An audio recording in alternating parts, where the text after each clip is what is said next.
Good morning, Tony. Good morning, McGraw. Good morning, Kelly. Hi. How is everybody doing? I read your column about being jailed for being poor, and it was so interesting because it sounds like it's the same exact problem going on in North County with some of those small towns, except you focused on rural communities. It is, and it's so interesting because I wrote a lot about the municipal court and jailing problem post-Ferguson back in 2014 and 2015, and the multiple violations of civil rights of mostly black people living in poverty in North St. Louis County. And at the time when I was doing it, I started hearing from attorneys and others saying, look, this is really statewide. It's black, it's white. And what I'm finding is that in rural Missouri, the problem is just as bad, if not worse. My column this week focused on 3 lawsuits that are before the appeals court that are about this process that happens in county jails all over the state, where what happens is you get arrested. And in a lot of these cases, the cases I've looked at were people that got arrested for very small things. One woman shoplifted some nail polish from a Walmart. One gentleman who has traumatic brain injury and some mental issues didn't pay a taxi bill. And they get arrested and they're put in jail, and the judge sets a bail that they can't meet. So now they're stuck in jail. They do 30 days, they do 60 days, they do whatever. Eventually the prosecutor comes and says, hey, you want to get out of jail, you got to plead guilty. And one of the things that I didn't get into enough in this piece that's part of this problem is our state legislature isn't funding our public defender program. So these people that are poor that should be having a public defender, they often aren't getting them. And in part because they're in jail on these misdemeanors where they don't necessarily automatically get a public defender. So they plead guilty on a really minor charge. The lead woman that I wrote about, Leanne Vanderman, was charged with shoplifting $24 worth of nail polish. She does 30 days in jail for that.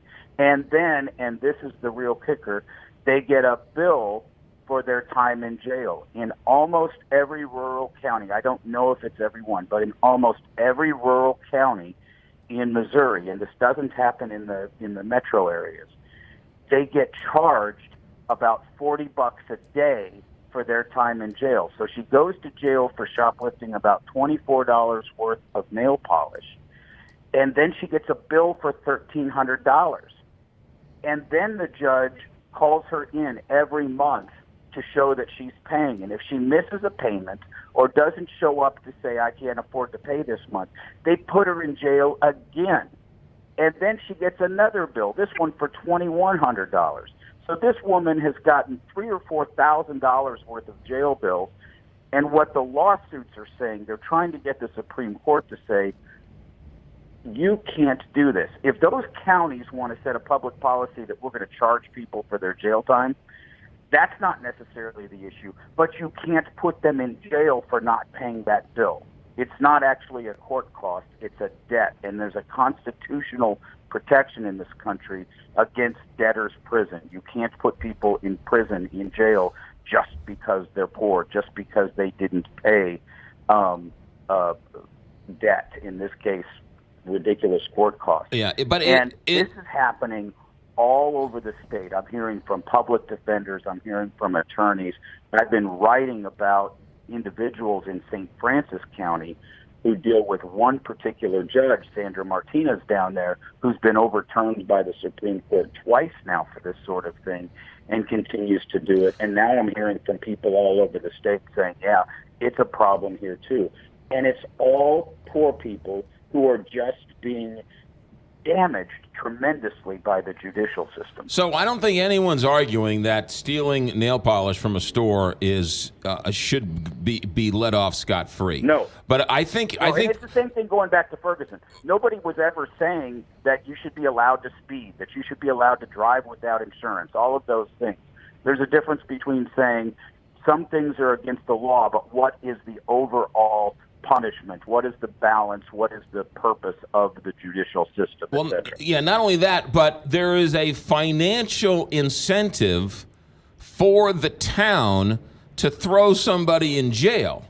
So if it's a financial incentive, you're more apt to throw somebody, hey, I'm going to make money off you if I throw you in jail. And so that doesn't seem very fair if they're making money off of locking somebody up because they're a hindrance to society. And they're also specifically taking advantage of people who can't afford to pay. If you or I were driving through one of those towns and got arrested for whatever, for not paying a taxi bill, for speeding, whatever, stealing nail polish, for speeding, whatever, we would bail out. We would find a way. We wouldn't be stuck in jail there, and we would come home and we would hire an attorney and we would eventually get it taken care of. They're taking advantage of the poor people who live in their communities who can't afford to do anything else. They end up in jail.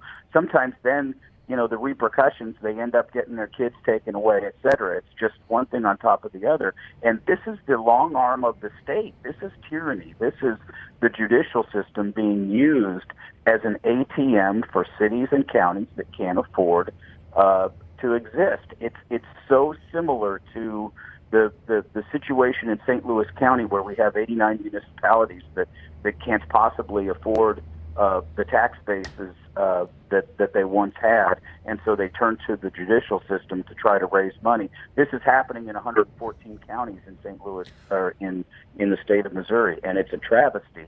And luckily, the public defender's office under Michael Barrett is doing something about it. He's the one who hired this young attorney, Matthew Mueller, who's now filing these lawsuits all over the county, all over the state, trying to get the Supreme Court to say this is a horrible injustice and it's got to be undone. Is that the same guy who got into Jay Nixon's face? Was going to call him for jury duty? Yes. The head of the state defender's office has been there for a few years. He's the guy who tried to get Jay Nixon, when he was governor, to have to take a case as a public defender.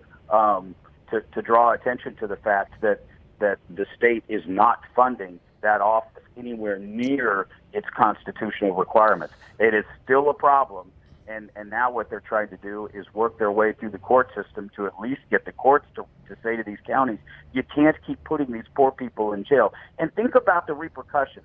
We talk all the time in St. Louis about not having enough money to fight crime and all of that. Well, part of the problem is that the state is giving all of this money to these counties to put poor people in jail and in prison. Most of these people don't belong in prison. We could close at least one prison in this state if we just stopped putting nonviolent offenders who don't have public defenders, who are there because they're poor, not because they did something bad that's a danger to society.